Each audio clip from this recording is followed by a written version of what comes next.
akan menjelaskan tentang permasalahan yang menjadi contoh produk dari hasil rekayasa genetika pada tanaman. Namun sebelum itu, pada awal video dijelaskan bahwa rekayasa genetika pada tanaman ini menjadikan tanaman yang ditanam untuk dikonsumsi, di mana gennya ini telah diubah. Nah, pada beberapa kasus terdapat penjelasan, yaitu organisme lain telah dimasukkan ke dalam genom tanaman untuk mendapat kualitas tanaman yang lebih baik. Nah, mengapa hal ini harus dilakukan? Karena dalam meningkatnya populasi manusia, permintaan pangan pun akan lebih tinggi dan juga seringkali sulit bagi petani untuk menanam tanaman yang dikonsumsi oleh masyarakat yang cukup seimbang untuk semua orang.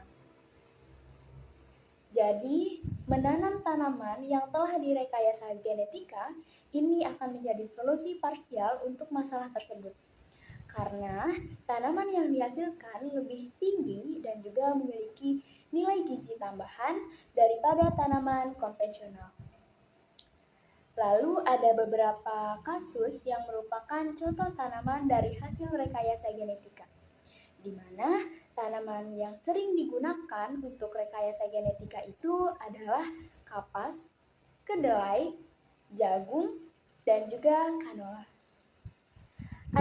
Terdapat beberapa permasalahan. Yang pertama yaitu seringkali pertanian hasil panennya ini terkena dampak negatif karena hama seperti serangga yang dapat merusak tanaman. Nah, secara tradisional para petani ini melakukan penyemprotan pestisida untuk menangani masalah tersebut. Namun, cara ini memakan waktu dan juga mahal. Selain itu, berbahaya bagi petani yang kontak langsung dengan racun dan juga dapat membunuh serangga yang sebenarnya berperan sebagai polinator bagi tanaman. Selain itu juga dapat membahayakan hewan lain yang memakan serangga yang telah disemprot pestisida tersebut. Dan juga berbahaya bagi lingkungan. Nah, namun sekarang bisa dilakukan dengan rekayasa genetika pada tanaman tersebut, yaitu dengan menyisipkan bakteri Bacillus thuringiensis, di mana gen ini menyebabkan sel-sel tanaman menghasilkan insektisida di daunnya yang dapat membunuh serangga yang bersifat hama saat memakannya. Lalu, permasalahan kedua yaitu pada pertanian seringkali tumbuh bukan hanya tanaman yang ditanamnya, melainkan gulma-gulma juga ikut tumbuh. Nah, hal ini sama dengan permasalahan pertama. Pada umumnya dilakukan penyemprotan pestisida untuk menanganinya. Namun sekali lagi, pestisida banyak berdampak buruk bagi lingkungan dan juga petani. Sehingga sekarang ini dapat dilakukan dengan rekayasa genetika, di mana tanaman ini dimodifikasi secara genetik agar tahan terhadap pembunuh gulma. Dan ini berarti bahwa hanya gulma yang akan mati tanpa mempengaruhi tanaman lain. Lalu permasalahan ketiga yaitu kita tahu bahwa wortel mengandung vitamin A yang sangat tinggi. Dan hal ini sangat penting untuk penglihatan mata yang sehat. Namun, kekurangan vitamin A ini menjadi masalah umum di beberapa negara. Karena setiap orang biasanya memiliki pola makan yang mengutamakan kandungan karbohidrat seperti nasi. Namun, masih sedikit orang yang mengonsumsi buah dan juga sayur. Nah, untuk menghadapi permasalahan tersebut, sekarang ini ada teknik rekayasa genetika untuk menjadikan beras mengandung beta-karoten tanpa mengubah rasanya, yang biasa kita sebut dengan golden rice. Sehingga permasalahan kekurangan vitamin A tersebut dapat teratasi dengan rekayasa genetika. Namun, masih ada beberapa solusi alternatif lain dan juga dampak keuntungan maupun kerugian daripada cara ini. setelah itu akan dijelaskan oleh teman saya, jadi tetap simak ya teman-teman videonya.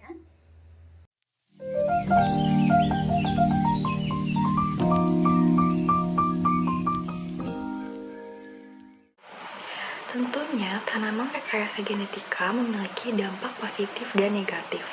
Dampak positif dari tanaman rekayasa genetika yaitu yang pertama, ketahanan terhadap hama dan penyakit yang lebih baik.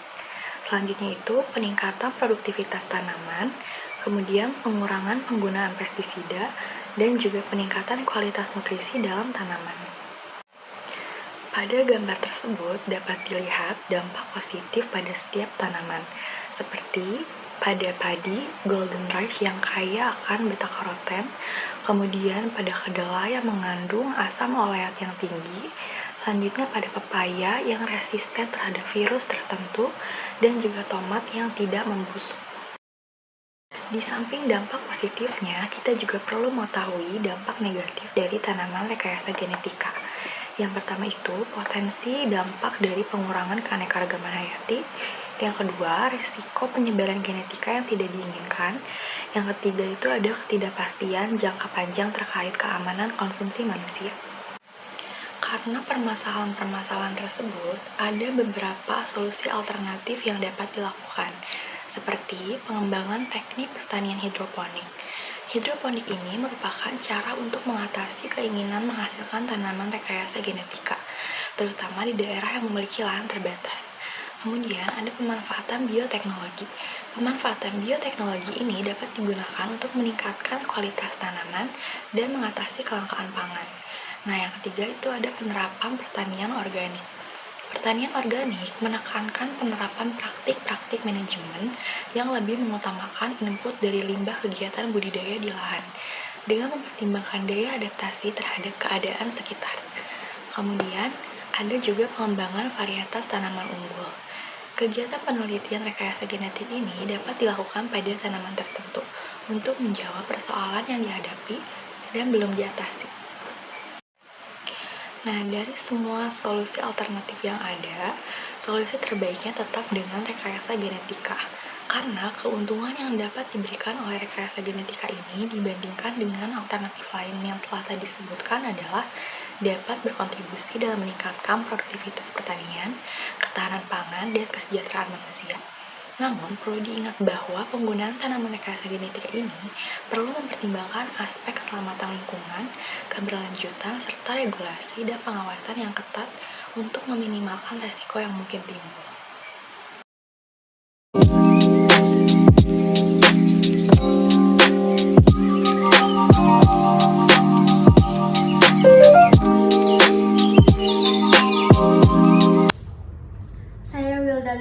Nisa akan menjelaskan yaitu pengertian rekayasa genetika. Rekayasa genetika atau yang biasa juga dikenal sebagai teknik manipulasi gen, yaitu merujuk pada proses atau teknologi yang digunakan untuk memanipulasi materi genetik organisme dengan tujuan mengubah sifat-sifatnya. Nah, teknologi ini tuh melibatkan pengambilan, manipulasi, dan penyisipan fragmen DNA atau gen ke dalam genom organisme, baik itu mikroorganisme, tanaman, hewan, ataupun manusia. Selanjutnya ada tujuan rekayasa genetika. Tujuan utama rekayasa genetika adalah untuk menciptakan organisme yang memiliki sifat-sifat baru atau yang dapat dimodifikasi yang mungkin tidak dapat terjadi melalui proses alami atau seleksi alam. Nah, dengan menggunakan teknik rekayasa genetika, ilmuwan dapat mengidentifikasi, memotong, dan memanipulasi gen spesifik untuk mengubah karakteristik organisme seperti meningkatkan produksi tanaman, mengembangkan hewan yang tahan terhadap penyakit, atau menghasilkan obat dengan menggunakan mikroorganisme yang rekombinan. Selanjutnya ada jenis-jenis rekayasa genetika. Yang pertama ada transgenik. Nah, rekayasa transgenik ini melibatkan penyisipan gen dari satu organisme ke dalam genom organisme yang berbeda. Gen yang diambil dari organisme itu sumber dapat menghasilkan sifat-sifat yang baru dalam organisme target yang tidak dimilikinya secara alami. Contohnya, gen yang memberikan ketahanan terhadap hama dapat disisipkan ke dalam tanaman untuk menghasilkan tanaman yang lebih tahan terhadap serangan hama. Adapun cara kerja rekayasa genetika pada permasalahan video yang pertama yaitu perakitan tanaman PRG atau produk rekayasa genetika melalui aplikasi teknologi rekayasa genetika melibatkan beberapa tahapan dalam teknik biologi molekuler dan seluler. Sifat yang diinginkan dari gen yang akan digunakan harus dipilih dan gen yang mengatur sifat tersebut perlu pula diidentifikasi. Selanjutnya, apabila gen yang diinginkan belum tersedia, maka harus diisolasi dari organisme donor. Gen yang sudah diisolasi harus dikonstruksi dalam suatu vektor plasmid untuk ditransfer ke genom tanaman. Selanjutnya, plasmid yang mengandung konstruksi gen yang lengkap seperti gen interest, promoter, gen marker seleksi, gen pelapor, dan terminator siap ditransformasikan ke genom tanaman dengan teknik transfer gen, yaitu melalui vektor agrobakterium. Setelah proses transfer gen, sebelum regenerasi tanaman, eksplan dipindahkan terlebih dahulu ke medium seleksi untuk mengidentifikasi transforman. Selanjutnya, pada tahap akhir, sel atau jaringan tanaman yang telah ditransformasi dengan gen tertentu perlu diregenerasi secara organogenesis menjadi tanaman yang memiliki sifat-sifat yang diinginkan. Nah, yang kedua ada terapi gen. Terapi gen melibatkan penggunaan rekayasa genetika dalam pengobatan penyakit genetik atau kondisi medis. Dalam terapi gen yang terkait dengan penyakit akan diidentifikasi dan dimodifikasi untuk memperbaiki atau menggantikan gen yang bermasalah. Nah, gen yang dimodifikasi kemudian dimasukkan kembali ke dalam sel atau jaringan pasien untuk menghasilkan efek terapeutik. Yang ketiga ada cloning gen. Cloning gen melibatkan penggandaan gen atau fragmen DNA tertentu dalam jumlah yang besar. Teknik ini digunakan untuk menghasilkan sejumlah besar gen atau DNA yang kemudian dapat digunakan dalam penelitian atau aplikasi lainnya. Selanjutnya ada keuntungan rekayasa genetika. Yang pertama yaitu dapat meningkatkan produktivitas pertanian. Nah, rekayasa genetika dapat digunakan untuk mengembangkan tanaman yang memiliki ketahanan terhadap hama, penyakit, atau kondisi lingkungan yang ekstrim. Nah, hal ini dapat meningkatkan produktivitas pertanian, mengurangi kerugian panen, dan mengurangi penggunaan pestisida. Yang kedua, meningkatkan kualitas pangan. Teknik rekayasa genetika dapat digunakan untuk meningkatkan kualitas pangan dengan memodifikasi sifat organoleptik, yaitu rasa, aroma, dan tekstur, serta nilai gizi tanaman dan hewan. Yang ketiga, ada pengembangan obat dan terapi. Rekayasa genetika telah berkontribusi pada pengembangan terapi gen, di mana gen yang terganggu dalam penyakit genetik dapat diperbaiki atau diganti dengan gen yang lebih sehat. Ini membuka potensi untuk pengobatan penyakit yang sebelumnya sulit diobati. Selanjutnya ada kerugian rekayasa genetika. Yang pertama yaitu ada dampak lingkungan. Penggunaan rekayasa genetika itu dapat memiliki dampak negatif pada lingkungan. Transfer gen antar spesies dapat mengakibatkan perubahan dalam ekosistem, mengancam keanekaragaman hayati, dan mengganggu rantai makanan alami. Yang kedua, ada keamanan pangan. Rekayasa genetika memunculkan kekhawatiran tentang keamanan pangan yang dihasilkan dari tanaman atau hewan transgenik. Beberapa orang khawatir tentang potensi efek jangka panjang pada kesehatan manusia yang disebabkan oleh konsumsi makanan yang dimodifikasi secara genetik. Dan yang ketiga, ada etika dan isu sosial. Penggunaan rekayasa genetika memunculkan berbagai isu etika, termasuk masalah hak paten atau organisme hidup, keadilan dalam distribusi manfaat, dan perlindungan terhadap penyalahgunaan teknologi tersebut. Seperti yang kita ketahui, banyak sekali permasalahan yang ada pada dunia pertanian. Salah satunya, tumbuhan yang diserang oleh hama dan gulma. Penggunaan pestisida yang dapat menyebabkan pencemaran lingkungan, juga menyebabkan hewan-hewan lainnya yang tidak seharusnya ikut mati, malah mati. Karena seharusnya beberapa serangga penyerbuk itu tetap bisa bertahan hidup gitu, sebagai untuk penyerbukan. Tetapi karena penggunaan pestisida ini, serangga yang hinggap pada tanaman tersebut juga ikut mati. Oleh karena itu, dengan adanya rekayasa genetika ini sangatlah diperlukan sebagai solusi terbaik dari permasalahan pertanian tersebut. Yang pertama, arah dan tahapan teknik rekayasa genetika perakitan tanaman produk rekayasa genetika melalui aplikasi teknologi rekayasa genetika melibatkan beberapa tahapan dalam teknik biologi molekuler dan seluler. Sifat yang diinginkan dari gen yang akan digunakan harus dipilih dan gen yang mengatur sifat tersebut perlu pula diidentifikasi. Apabila gen yang diinginkan belum tersedia, maka harus diisolasi dari organisme donor. Gen yang sudah diisolasi harus dikonstruksi dalam suatu vektor plasmid untuk ditransfer ke genom tanaman. Gen tahan terhadap hama atau penyakit tanaman dan perubahan kualitas tanaman dapat diisolasi dari berbagai organisme seperti tanaman atau bakteri. Sebagai contoh, gen tahan hama yang telah diisolasi dari tanaman kentang adalah PIN2, proteinase inhibitor 2. Dan gen BT yang diisolasi dari bakteri Bacillus thuringiensis, gen RB resistant from Bulbocastanum adalah gen tahan bakteri hawar daun yang diisolasi dari kentang liar Solanum bulbocastanum. Plasmid yang mengandung konstruksi gen yang lengkap seperti gen interest, promoter, gen marker seleksi, gen pelapor, dan terminator siap ditransformasikan ke genom tanaman dengan teknik transfer gen, yaitu secara langsung melalui penembakan atau tidak langsung melalui vektor agrobacterium. Setelah proses transfer gen, sebelum regenerasi tanaman, explant dipindahkan terlebih dahulu ke medium seleksi untuk mengidentifikasi transforman. Pada tahap akhir, sel atau jaringan tanaman yang telah ditransformasi dengan gen tertentu perlu diregenerasi secara organogenesis atau embriogenesis menjadi tanaman yang memiliki sifat-sifat yang diinginkan.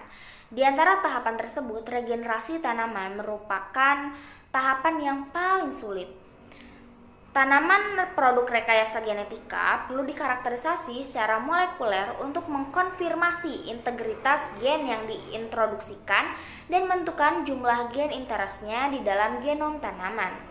Setelah melalui tahap biologi seluler dan molekuler, perlu dikarakterisasi sifat unggul tanaman produk rekayasa genetika di laboratorium dan rumah kaca. Selanjutnya, untuk mengkonfirmasi apakah sifat baru yang diinginkan dapat diturunkan, perlu dilakukan persilangan konvensional. Yang kedua, tanaman transgenik memiliki herbisida dan serangga perlawanan yang sewaktu-waktu bisa melakukan penyerbukan silang dengan spesies lain dan dapat memproduksi zat tertentu yang bisa memberantas gulma terutama pada area pertanian kecil yang dikelilingi oleh tanaman liar. Dampak positif tanaman yang mampu memproduksi zat yang dapat memberantas gulma adalah mengurangi biaya karena tidak perlu membeli herbisida yang harganya relatif mahal bagi petani. Di sisi lain, perlu diingat bahwa peristiwa penyerbukan silang diduga dapat menyebabkan transfer gen yang tidak disengaja. Hal ini dapat memiliki konsekuensi yang belum diketahui meskipun sulit untuk dibuktikan. Dalam fenomena ini, gulma tersebut dapat menjadi tanaman invasif dengan potensi mampu menurunkan hasil panen dan mengganggu ekosistem alami. Tanaman transgenik yang bisa menjadi gulma tentu membutuhkan program pengendalian kimia dengan biaya yang mahal dan membahayakan lingkungan. Yang ketiga, golden rice ini adalah hasil penelitian seorang ilmuwan rekayasa hayati asal Swiss, Ingo Potricus dan Peter Bayer. Tahapan pembuatan golden rice yang pertama, gen biosintesis beta-karoten diperoleh dari sel jagung dan bakteri. Kemudian, biosintesis beta-karoten dipotong menggunakan enzim restriksi. Sedangkan plasmid diperoleh dari bakteri yang disebut Agrobacterium. Plasmid dipotong menggunakan enzim restriksi yang sama basa tidak berpasangan. Pada ujung lengket di plasmid saling melengkapi dengan yang ada di ujung lengket dari gen biosintesis beta-karoten. Dengan bantuan ligase DNA gen biosintesis beta-karoten dimasukkan ke dalam plasmid terbuka. Terbentuk plasmid rekombinan kemudian dicampur dengan agrobacterium yang diolah secara kimiawi.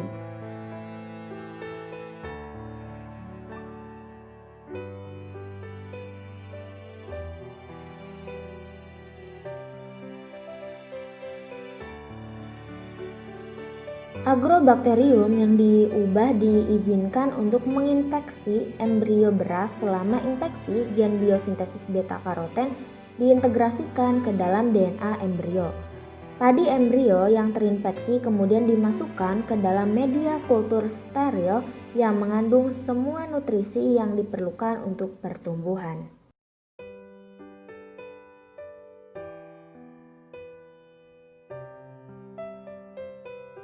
Embrio membelah dengan pembelahan sel mitosis untuk membentuk massa sel yang tidak berdiferensiasi disebut sel kalus. Akhirnya dari kalus dipindahkan ke media kultur yang mengandung hormon. Hormon mendorong pertumbuhan akar dan tunas. Sel-sel berdiferensiasi menjadi berbagai jenis sel dan tumbuhan terbentuk. Kemudian ditanam di tanah untuk pengembangan lebih lanjut. Mereka berkembang menjadi tanaman dewasa yang disebut golden rice.